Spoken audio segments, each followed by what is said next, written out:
अस्सलाम वालेकुम प्यारे बच्चों। ब्राउन मुंबई महानगर पालिका शिक्षण विभाग MCGM ऑनलाइन वर्चुअल क्लास में आप सभी का इस्तकबाल है, स्वागत है। मैं हूं आपका मुअल्लिम शम्स तबरेज़। चलिए करते हैं लेसन की शुरुआत। चलिए तो शुरू करते हैं आज का हमारा सेशन। जैसा कि आप लोग जानते हैं, हिंदी लोकवाणी 10वीं कक्षा के लिए माध्यम है हमारा उर्दू, विषय हिंदी,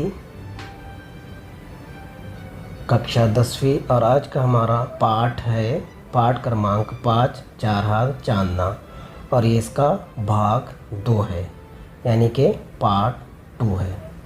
पार्ट 1 इससे पहले हम लोगों ने पढ़े हैं और वीडियो भी उसका अवेलेबल है यही चैनल पर। अगर आप लोगों ने नहीं देखा है तो पार्ट 1 पहले देख लीजिए, उसके बाद ये वाला वीडियो देखिए, क्योंकि ये भाग 2 है, पार्ट 2 है। मैं हूँ आपका teacher Shams Tabrez, virtual classroom Mumbai से। तो चलिए बच्चों, आगे बढ़ने से पहले पिछले वीडियो में हमने क्या पढ़ा उसका थोड़ा सा रिवीजन ले लेते हैं कि हमने पिछले वीडियो में क्या पढ़ा था। बच्चों, सबसे पहले आपको यहाँ पर जो BMC VTC उर्दू दिख रहा है, उसके सामने आपको रेड कलर में सब्सक्राइब का बटन दिख रहा है। सबसे पहले आपको सब्सक्राइब के बटन पर क्लिक करना है ताकि चैनल सब्सक्राइब हो जाए और जितने वीडियो हम अपलोड करें वो आपको फ़ौरन मिल जाए। इस तरह सब्सक्राइब कर लीजिए, ठीक है। और उसके आगे जो बेल आइकन है, देखिए दिख रहा है आपको, हाँ ये वाला, तो इस पर भी क्लिक कर दीजिए और ऐसे नोटिफिकेशन आएंगी तो इसको ऑन कर दीजिए, बराबर। तो ये बेल आइकन भी क्लिक हो गया। अब आपको करना क्या है, डिस्क्रिप्शन में जाना है, ये रहा डिस्क्रिप्शन, यहाँ पर क्लिक करना है। क्लिक करने के बाद आपको इस तरह से इंपॉर्टेंट क्वेश्चन यहाँ पर दिखाई दे रहे हैं। दिख रहा है आपको इंपॉर्टेंट क्वेश्चन? तो जो सबक हमने पढ़े उससे रिलेटेड यहाँ पर क्वेश्चन होंगे। ये क्वेश्चन आपको क्या करना है, अपनी कॉपी में लिखना है और टीचर को सेंड करना है। और उसी के नीचे आपको दिख रहा है फॉर फीडबैक फॉर्म, है ना। तो ये फॉर्म भी आपको भरना है और आपको बताना है कि ये वीडियो आपको कैसा लगा। समझ में आ गया बच्चों आपके? Very good. चलिए बढ़ते हैं आगे। तो पिछले वीडियो में सबसे पहले हमने चार हाथ चांदना की जो लेखिका थी अमृता प्रीतम, उनका हमने परिचय लिया था। उनके बारे में हमने पढ़ा था कि उनकी मृत्यु कब हुई, उनका जन्म कब हुआ। इसके अलावा उनकी प्रमुख कृतियों के बारे में भी हमने पढ़े थे कि उन्होंने कौन कौन सी किताबें लिखी है। इसका हिंदी में अनुदित किया गया है रसीदी टिकट, पिंजर, एक थी सारा, कच्चा आंगन वगैरह। ये भी हमने पिछले वीडियो में देख चुके हैं। ये सब किताबें उन्होंने लिखी है अमृता प्रीतम जी ने। जैसा कि आप लोग जानते हैं कि ये वाला जो पार्ट है हमारा, ये एक इंटरव्यू के रूप में है। अमृता प्रीतम जी ने शोभा सिंह का इंटरव्यू लिया है, उनसे सवाल वो जवाब किए हैं। अमृता प्रीतम जी ने सवाल किए हैं और शोभा सिंह ने उन प्रश्नों का विस्तार से उत्तर दिया है। वही बातचीत यहाँ पर हमने सुने हैं पिछले वीडियो में, और इस वीडियो में भी हम कंटिन्यू करेंगे उन्हीं बातों को, उन्हीं सवाल जवाब को। चलिए बढ़ते हैं आज के सवालों की तरफ। देखते हैं अमृता प्रीतम जी शोभा सिंह से क्या सवाल पूछ रही है। अमृता प्रीतम: कलाकार की शक्ति उसके चिंतन में है और चिंतन के अमल में। इसमें आप दर्शक का कर्म क्या समझते हैं? क्या पूछ रही है अमृता प्रीतम जी?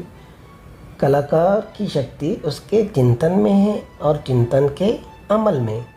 इसमें आप दर्शक का कर्म क्या समझते हैं? दर्शक का क्या कर्म होना चाहिए? देखते हैं शोभा सिंह जी क्या जवाब दे रहे हैं।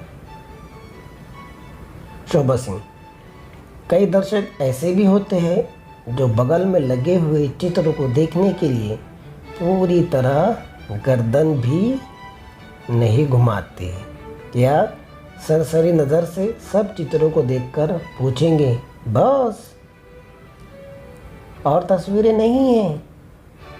पर कलाकार का कर्म किसी हद तक दर्शक को वो आह देना भी है जिससे वो देख समझ सके। कुछ दिन हुए एक अमीर सी औरत आई बड़े आदर से चित्रों को देखती रही, बैठी रही, फिर बोली, आपने मुझे प्रसाद नहीं दिया? मैंने पूछा, आपने इतनी देर इस पहाड़ी हवा में सांस ली, फिर क्या ये सुख प्रसाद नहीं है? क्या प्रसाद सिर्फ बूंदी होता है? यही सोच और सूझ होती है जिससे कलाकार को अपने दर्शक को देना होता है। क्या समझे आप लोग? शोभा सिंह जी कह रहे हैं कि कई दर्शक ऐसे भी होते हैं जो बगल में लगे हुए चित्रों को देखने के लिए पूरी तरह गर्दन भी नहीं घुमाते या सरसरी नज़र से सब चित्रों को देखकर पूछेंगे, बस और तस्वीरें नहीं हैं। तो शोभा सिंह जी कह रहे कुछ दर्शक ऐसे भी होते हैं जो ज़रा सी जहमत गवारा नहीं करते कि अपनी गर्दन इधर से उधर घुमा ले, है ना। या फिर वो सरसरी नज़र से सब चित्रों को देखकर पूछेंगे, बस और तस्वीरें नहीं हैं। हाँ, कुछ दर्शक ऐसे भी होते हैं जो सिर्फ देखने के लिए आते हैं, हवा खाने के लिए आते हैं, या तो फिर उनके कुछ समझ में नहीं आता है। पर शोभा सिंह जी कह रहे हैं कलाकार का कर्म किसी हद तक दर्शक को वो आँख देना भी है जिससे वो देख समझ सके। कलाकार का किरदार वही है कि वो दर्शकों को वो आँख दे, वो समझ दे, कि वो समझ सके कि क्या हो रहा है, दुनिया में क्या हो रहा है, देश में क्या हो रहा है, किसके साथ अन्याय हो रहा है, नहीं हो रहा है, कोई बात अच्छी हो रही है, बुरी हो रही है। ये आँख देना किसकी जिम्मेदारी है? कलाकार की, है ना। कलाकार मतलब कोई एक पेंटर, ये कलाकार नहीं, सभी तरह के कलाकार। अब कलाकार में कौन कौन आया है? जो छोटी सी तस्वीर बनाता है वो भी, और जो बहुत मशहूर है वो भी, जैसे फिल्मी एक्टर है वो भी कलाकार है, ड्राइंग बनाने वाले वो भी कलाकार है, डांस करने वाले वो भी कलाकार है ना। आपने ऐसे बहुत से प्रोग्राम देखे होंगे जिसमें कलाकार परफॉर्म करते हैं और कोई उसके अंदर एक मैसेज होता है। ऐसी बहुत सारी फिल्में भी है जिसमें फिल्म तो वो होती है लेकिन उसके अंदर एक मैसेज होता है, एक संदेश होता है जो लोगों तक वो पहुंचाते हैं, है ना। बहुत से टॉपिक पे फिल्में बनी हैं जिससे ये समझाने की कोशिश की गई है कि अमीरी गरीबी किस तरह होती है, किस तरह देश में करप्शन चल रहा है ना। बहुत सारे ऐसी फिल्में हैं जिसमें मैसेज होता है। तो शोभा सिंह जी यही कह रहे हैं कि कलाकार का काम क्या है, वो अपने दर्शक जो उसको देख रहे हैं, जो उसको पढ़ रहे हैं, है ना, लेखक लेखिका, ये भी क्या है, कलाकार है ना। बहुत सारी किताबें आपने तो देखी होंगी, पढ़ी होगी। तो किताबें लिखने का भी मकसद ये होता है कि दर्शक उसको पढ़े, पढ़ने वाले उसको पढ़े और उसके अंदर जो मैसेज दिया गया है उसको समझे कि क्या कहना चाह रहा है लेखक, क्या कहने का चाह रहा है लेखक, क्या कहना चाह रहा है चित्रकार, क्या कहना चाह रहा है एक्टर, क्या कहना चाह रहा है फिल्म, क्या कहना चाह रही है। वो सिर्फ इंटरटेनमेंट के लिए नहीं होती है एंटरटेनमेंट के लिए भी, लेकिन उसके अंदर एक मैसेज भी दिया जाता है जो दर्शकों को एक आँख देने बराबर है, जिससे वो देख सके और समझ सके कि क्या मैसेज है और क्या चल रहा है, बराबर ना। तो शोभा सिंह जी अपना एक किस्सा सुना रहे हैं यहाँ पर कि कुछ दिन हुए एक अमीर सी औरत आई, बड़े आदर से चित्रों को देखती रही, बैठी रही, फिर बोली, आपने मुझे प्रसाद नहीं दिया, है ना, प्रसाद देते ना। तो उसने कहा कि आपने मुझे प्रसाद नहीं दिया। एक अमीर सी औरत थी, बड़े आदर से, एकदम अदब से, और बैठी रही और तस्वीरों को देखते रही, क्योंकि शोभा सिंह जी कौन थे, चित्रकार थे। उसने कहा, आपने मुझे प्रसाद नहीं दिया। मैंने पूछा, आपने इतनी देर इस पहाड़ी हवा में सांस ली, फिर क्या ये सुख प्रसाद नहीं है ना। लोग क्या समझते हैं, सिर्फ बूंदी का एक लड्डू दे दिए वो प्रसाद है। नहीं, ऐसा नहीं होता है। हम खुली हवा में सांस ले रहे हैं, ये भी एक प्रसाद है। हम इतने बेहतरीन कलाकार के चित्र देख रहे हैं, तस्वीरें देख रहे हैं, वो भी एक प्रसाद है ना। M.F. हुसैन का नाम तो आपने सुना होगा। उनकी जो पेंटिंग थी वो करोड़ों रुपयों में बिकती थी। उसको देखने के लिए भी आर्ट गैलरी जाकर टिकट लेकर देखना होता था, समझ रहे आप। तो वो भी क्या है, एक प्रसाद है। तो शोभा सिंह जी ये कह रहे कि आप पहाड़ी हवा में सांस ले रहे हैं, क्या ये सुख प्रसाद नहीं है? क्या प्रसाद सिर्फ बूंदी होता है? यही सोच और सूझ होती है जिसे कलाकार को अपने दर्शक को देना होता है। अमृता प्रीतम जी यहाँ पर पूछ रहे हैं कि इसमें आप दर्शक का क्रम क्या समझते हैं। तो यहाँ पर उन्होंने जवाब दिया है शोभा सिंह ने, कई दर्शक ऐसे भी होते हैं जो बगल में लगे हुए चित्रों को देखने के लिए पूरी तरह गर्दन भी नहीं घुमाते या सरसरी नज़र से सब चित्रों को देखकर पूछेंगे बस और तस्वीरें नहीं है। पर कलाकार का कर्म किसी हद तक दर्शक को वो आँख देना है जिससे वो देख सके, समझ सके, पहचान सके। और यहाँ पर उन्होंने एक किस्सा भी सुनाया है एक औरत का। तो यहाँ पर अमृता प्रीतम जी के सवालात ख़त्म होते हैं और शोभा सिंह के जवाबात ख़त्म होते हैं। मुझे उम्मीद है आपको ये इंटरव्यू, ये सवाल जवाब समझ में आए होंगे।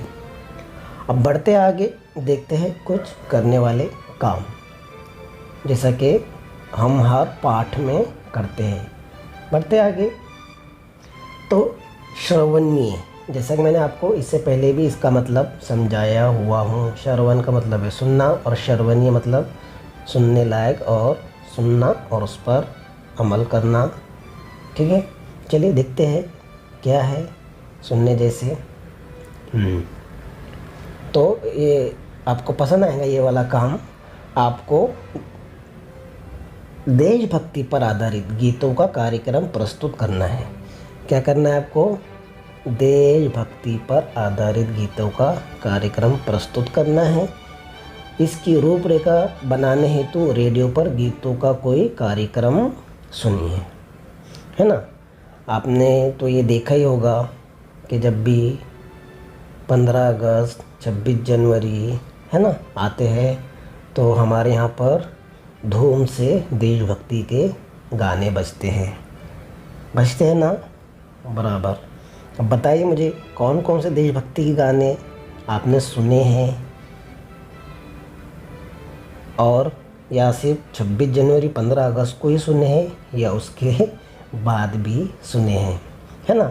देशभक्ति का जोश सिर्फ हमारा 26 जनवरी और 15 अगस्त को ही जागता है, उसके बाद वो गाने वही फिर अगले साल सुने जाते हैं, है ना।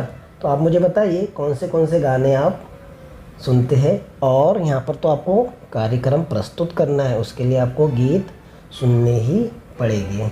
तो बताइए कौन कौन से गीत हैं। चलिए मैं आपकी मदद कर देता हूँ। सबसे पहले जो बहुत ज़्यादा बजाया जाता है जो गीत है वो है संदेशे आते हैं हमें तड़पाते हैं, है ना। ये वाला सॉन्ग तो आपने, ये वाला गीत आपने सुना ही होगा। उसके बाद हर करम अपना करेंगे ऐ वतन तेरे लिए, बराबर ना। ये वाला गाना भी आपने सुने होंगे। तो गीत आपको सुनना है, ठीक है। और कौन सा गीत है? हाँ, हमारी प्यारी लता मंगेशकर का गीत, ये वाला तो आपने 100% गीत सुने होंगे। ऐ मेरे वतन के लोगों ज़रा आँख में भर, है ना। ये वाला गीत भी आपने सुने हैं। उसके बाद सारे जहाँ से अच्छा, ओ माँ तुझे सलाम, जिस देश में गंगा रहता है, मेरा रंग दे बसंती चोला, मेरा मुल्क मेरा देश, है ना। India is the best, I love my India, तेरी मिट्टी, अभी जो नया सॉन्ग आया है। तो ये तमाम सॉन्ग, ये तो मैंने आपको एग्जांपल दिया हूँ। इस तरह के गीत आपको सुनना है, रेडियो पर सुनना है, या तो आप तो टेक्नोलॉजी का ज़माना है, मोबाइल पर भी आप सुन सकते हैं। तो इस तरह के गीतों का कार्यक्रम आपको सुनना है, क्योंकि देशभक्ति पर आधारित गीतों का कार्यक्रम आपको प्रस्तुत करना है, पेश करना है। चाहे ग्रुप में पेश कीजिए, चाहे सेपरेट अलग अलग एक एक करके, लेकिन आपको ये सुनना है और उसकी तैयारी करना है। बढ़ते आगे, देखते हैं अगला काम कौन सा है। लेखनी है। लेखनी मतलब आपको यहाँ पर जो दिया गया है वो क्या करना है? लिखना है। ये तमाम चीज़ें देखते हैं क्या लिखने लायक है यहाँ पर। तो यहाँ पर रंगों का जीवन में बड़ा महत्व है, उदाहरण सहित स्पष्ट कीजिए। रंग यानी कि कलर, है ना। रंगों के बिना तो हमारी दुनिया अधूरी है, बेरंग है ना। जिसको आंखें नहीं हैं उससे पूछिए कि रंग कलर क्या होते हैं, है ना। हम कलरों से चारों तरफ घिरे हुए, बिना रंग के तो हमारी ना सुबह होती है ना शाम होती है। उदाहरण, आप कोई कपड़ा खरीदने के लिए जाए, है ना। कपड़ा खरीदने के लिए जाते हैं तो सबसे पहले कलर देखा जाता है कि हमें कौन से कलर का कपड़ा चाहिए। कोई भी चीज़ आप खरीदे, चाहे कपड़ा हो, चाहे बैग हो, चाहे जूता हो, चप्पल हो, हम कलर देखते ही देखते हैं। और लड़कियां तो ज़्यादा ही कलर के पीछे रहती है। अगर आप घर में बैठे हैं तो आपके घर में भी कोई कलर दिया हुआ है, रंग दिया हुआ है। कोई भी चीज़ हम देखते हैं तो वो बिना कलर की नहीं होती है। इसके अलावा हमारे खाने में कलर होता है ना। पहनने में कलर होता है, ओढ़ने में कलर होता है, बाहर जाने में कलर होता है, हर जगह कलर होता है। हमारे त्योहारों में कलर होता है ना। अब होली ले लो, होली में क्या होता है, हाँ वो तो स्पेशली रंगों का ही त्यौहार है ना। उसमें एक दूसरे पर कलर लगाए जाते हैं, रंग लगाए जाते हैं। तो रंगों का हमारे जीवन में बड़ा महत्व है। रंगों के बिना हमारा जीवन अधूरा है। रंग हमारी ज़िंदगी में है और हमारी ज़िंदगी रंगों से ही रंगीन है। आप मोबाइल लेने जाते हैं तो मोबाइल का कलर देखते हैं। कोई भी ऐसी चीज़ नहीं जिसमें हम कलर नहीं देखते। तो रंगों का हमारे जीवन में बड़ा महत्व है। ये आपको क्या करना है, उदाहरण सहित स्पष्ट लिखिए। आपको ये लिखना है कि कलर का हमारे जीवन में क्या महत्व है। मैंने आपको बहुत सारी चीज़ें बताई है, उम्मीद है आपको समझ में आया होगा और आपको लिखने में आसानी होगी। तो ये था लेखनी रंगों का जीवन में बड़ा महत्व है, उदाहरण सहित आपको स्पष्ट करना है। देखते हैं अगला काम क्या है हमारे लिए। बढ़ते आगे, पठनीय, ये पढ़ने वाला काम है। आपको यहाँ पर पढ़ना है। क्या पढ़ना है देखते हैं। कला अभिव्यक्ति का माध्यम है। अभिव्यक्ति मतलब तासुरात, एक्सप्रेशन। कला जो है हमारे अंदर के एक्सप्रेशन को बाहर निकालता है, हमारे तासुरात को बयां करता है। कौन? कला। अपने एक्सप्रेशन, अपने तासुरात बयां करने का माध्यम है। अंतर्जाल की सहायता से इसकी जानकारी इकट्ठा कर पढ़िए। अंतर्जाल मतलब इंटरनेट। इंटरनेट के माध्यम से आप इसकी जानकारी इकट्ठा कीजिए। सबसे पहले तो आप ये ढूंढिए कला में क्या क्या चीज़ें आती है और फिर उसके हिसाब से आप उसको ढूंढिए, इकट्ठा कीजिए, वो जानकारी को फिर पढ़िए। तो किस तरह अभिव्यक्त का माध्यम है कला, अपने तासुरात बयां करने का, अपने एक्सप्रेशन को जाहिर करने का किस तरह का माध्यम है कला, इसके बारे में आप इंटरनेट पर ढूंढिए और उसको पढ़िए। ये आपका एक काम है। बढ़ते आगे देखते हैं आपका अगला और लास्ट काम। चलिए बढ़ते आगे। संभाषणीय, क्या करना है आपको, एक दूसरे से बात करना है, एक दूसरे को बताना है। क्या बताना है, देखिए यहाँ पे आप कला दीर्घा यानी आर्ट गैलरी, जहाँ पर तस्वीरें वगैरह रहती है ना, वहाँ पर बिताए हुए समय का अपना अनुभव अपने मित्रों को बताइए। आप आर्ट गैलरी गए है ना, वहाँ पर आपने क्या देखा, क्या क्या देखा, उसके बारे में आपको अपने मित्रों को, अपने परिजनों को, अपने दोस्तों को बताना है।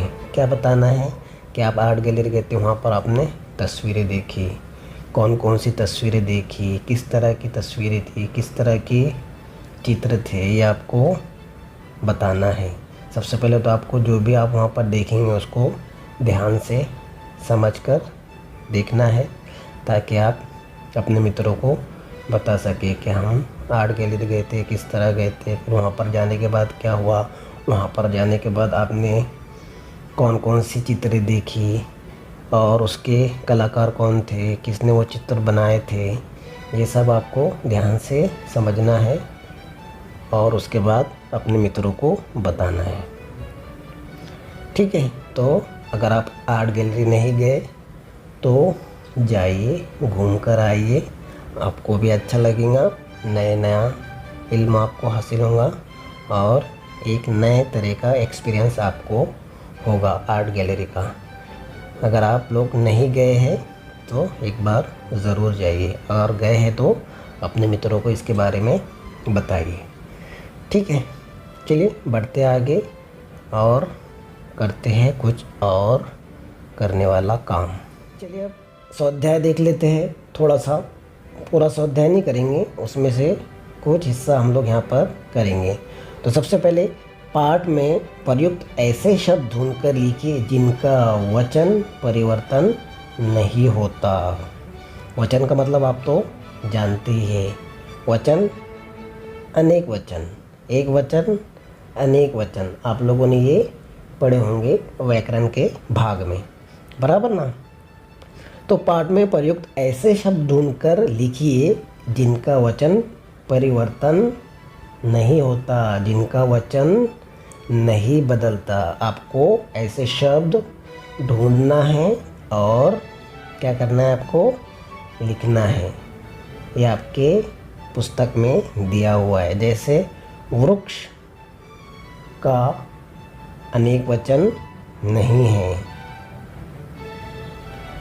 जैसे वृक्ष और वृक्ष, वृक्ष वचन है, एक वचन है, और अनेक वचन के लिए भी वृक्ष का ही इस्तेमाल करते हैं। तो देखते हैं ऐसे और कौन कौन से शब्द इस पाठ में आए हैं। तो सबसे पहले प्रसाद, हाँ ये वर्ड हमारे इस पाठ में आया है, प्रसाद। प्रसाद के भी अनेक वचन नहीं होते हैं। और कोई वर्ड आपके दिमाग में आ रहा है, कोई शब्द आपके जहन में आ रहा है तो मुझे बताइए। देखते हैं अगला शब्द। अगला शब्द है यथार्थ। यथार्थ भी हमने इस पाठ में पढ़े हैं, बराबर ना। हाँ, आपने नहीं देखा है तो वापस दोबारा देखिए। यथार्थ हमने इस पाठ में पढ़े हैं, इसके भी अनेक वचन नहीं हैं। बढ़ते हैं अगले शब्द की तरफ। अगला शब्द है बूंदी। हाँ, बूंदी का लड्डू पढ़े ना अपन ने, वेरी गुड। तो इसके भी अनेक वचन नहीं है, बूंदी बूंदी। प्रसाद प्रसाद, प्रसाद एक वचन अनेक वचन प्रसाद। यथार्थ एक वचन अनेक वचन भी यथार्थ। बूंदी एक वचन अनेक वचन भी बूंदी। अगला शब्द चित्र। हाँ, इसके भी अनेक वचन नहीं है, चित्र एक वचन और अनेक वचन भी चित्र। अगला शब्द देखते कौन सा है। हाँ, कर्म। कौन सा है, कर्म। हर कर्म वाला, हर कर्म, कर्म कर्म का भी अनेक वचन नहीं है। अगला शब्द है सूझ। हाँ, सूझबूझ।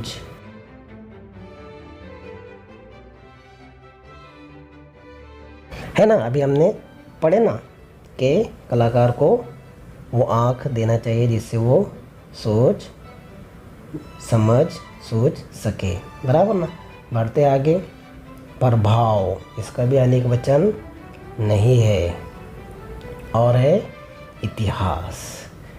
ये तमाम शब्द ऐसे हैं इस पाठ में जिनका वचन परिवर्तन नहीं होता है। समझ में आ रहा है बच्चों आपके। हाँ, पाठ में प्रयुक्त ऐसे शब्द ढूंढना है। ये आपको एक एग्जाम्पल मैंने यहाँ पर दिया हूँ, एक मिसाल यहाँ पर दिया हूँ, जिनका वचन परिवर्तन नहीं होता है। प्रसाद, यथार्थ, बूंदी, चित्र, क्रम, सूझ, प्रभाव और इतिहास। समझ में आ रहा है आपके, वेरी गुड। चलिए बढ़ते आगे और देखते हैं एक और स्वाध्याय जो आपके लिए बहुत ज़रूरी है और ये एग्ज़ाम में आता ही आता है। तो भाषा बिंदु वर्तनी के नियमों के अनुसार शुद्ध शब्द छांट कर लिखिए। क्या करना है आपको? शुद्ध शब्द। यहाँ पर अलग अलग शब्द दिए गए, आपको उसमें से एक शुद्ध शब्द चुनना है। देखते हैं। देखिए यहाँ पे फर्स्ट है मुश्किल, मुश्किल, मुश्किल और मुश्किल। सबका उच्चारण एक जैसा है, स्वर भी, ध्वनि भी एक जैसी है, आवाज़ भी हमको एक जैसी सुनाई दे रही है, पढ़ा भी एक जैसे जा रहा है, लेकिन लिखा अलग जा रहा है। तो आप मुझे बताइए इसमें से कौन सा शब्द सही है? बता सकते हैं आप लोग? चलिए, पहला वाला है, दूसरा है, तीसरा है या फिर चौथा है? जल्दी बताइए। 1 2 3। ठीक है, चलिए मैं बता देता हूँ आपको। ये रहा सही शब्द, मुश्किल। हाँ, श के पहले विलायंती है और श आधा है। इस बात को आपको ध्यान रखना है। ये वाला वर्ड सही है। ठीक है, बढ़ते हैं अगले शब्दों की तरफ। अगला शब्द है प्रसिद्ध, प्रसिद्ध, प्रसिद्ध एंड प्रसिद्ध। हाँ, यहाँ पर भी आपको शुद्ध शब्द छांट कर लिखना है। चलिए इसमें बताइए कौन सा वाला है सही शब्द? फर्स्ट है, सेकंड है, थर्ड है या फिर फोर्थ है? कौन सा सही है? जल्दी बताइए। प्रसिद्ध सही है, पहले वाला, दूसरा वाला जैसे मैंने आपको पहले बताया कि इनका आवाज़ एक जैसी आती है, सुनाई भी एक जैसे देते हैं, लेकिन ये लिखे अलग तरीके से जाते हैं। चलिए 1 2 3, ये रहा इसका उत्तर। प्रसिद्ध दिख रहा है आपको? ये वाला सही है। ध्यान में रखिए, स से पहले विलायंती और प में रो मिला हुआ, पर स से पहली विलायंती और द आधा और उसमें ध, प्रसिद्ध। बराबर। यहाँ पर देखिए दूसरी विलायंती है और यहाँ पर तो बराबर रो दे हुआ है और यहाँ पर द है, तो प्रसिद्ध ये वाला सही है, सेकंड नंबर वाला जो मैंने आपको बताया हूँ। समझ में आ रहा है आपके? चलिए बढ़ते हैं अगले शब्द की तरफ। अगले शब्द में कौन कौन से सही है? मिट्टी, मिट्टी, मिट्टी, मिट्टी। तो कौन सा वर्ड सही है? जल्दी बताइए। फर्स्ट, सेकंड, थर्ड या फोर्थ? 1 2 3, ये रहा उसका उत्तर, मिट्टी। पहली विलायंती है ना, उसके बाद ट आधा और फिर टी विलायंती, ट और विलायंती, यानी कि इसमें फर्स्ट वाला सही है। म में पहले विलायंती, आधा ट और दूसरे ट में दूसरी विलायंती, ये वाला सही है, फर्स्ट नंबर वाला। देखते हैं अगला वर्ड कौन सा है। ऋतुएं, ऋतुएं, ऋतुएं, ऋतुएं। तो यहाँ पर हमें सब एक जैसे सुनाई दे रहे हैं, लेकिन यहाँ पर शब्द अलग तरीके से लिखा जा रहा है। तो मुझे बताइए कौन सा वाला सही है? ये एग्ज़ाम में आपके आता ही आता है। 1 2 3, ये रहा उसका उत्तर, सेकंड नंबर वाला सही है। बराबर ना? तो यहाँ पर हमने देखे वर्तनी के नियमों के अनुसार शुद्ध शब्द छांट कर लिखिए। यहाँ पर आपको शुद्ध शब्द छांट कर अलग करना था, जैसा कि हमने यहाँ पर अभी कर लिया। ये रहे हमारे पास शुद्ध शब्द इनमें से। बराबर ना? तो बच्चों, आज की वीडियो में बस इतना ही। मुझे उम्मीद है आपको आज का ये वीडियो पसंद आया होगा। 4 हाथ चांदना का जो ये वाला पार्ट है, ये पार्ट यहीं पर ख़त्म होता है। आपको ये वीडियो अच्छा लगा होगा। आपने वीडियो देखा, इसके लिए धन्यवाद। आज की वीडियो में बस इतना ही। मिलते हैं नेक्स्ट वीडियो में। तब तक के लिए अपना ख्याल रखिए और पढ़ाई जारी रखिए। मैं हूँ आपका टीचर शम्स तबरेज़। आपसे लेता हूँ विदा। अल्लाह हाफ़िज़। तो बच्चों, मुझे उम्मीद है आपको आज का लेसन पसंद आया होगा। आज की वीडियो में बस इतना ही। मिलते हैं हम नेक्स्ट वीडियो में। तब तक के लिए अल्लाह हाफ़िज़।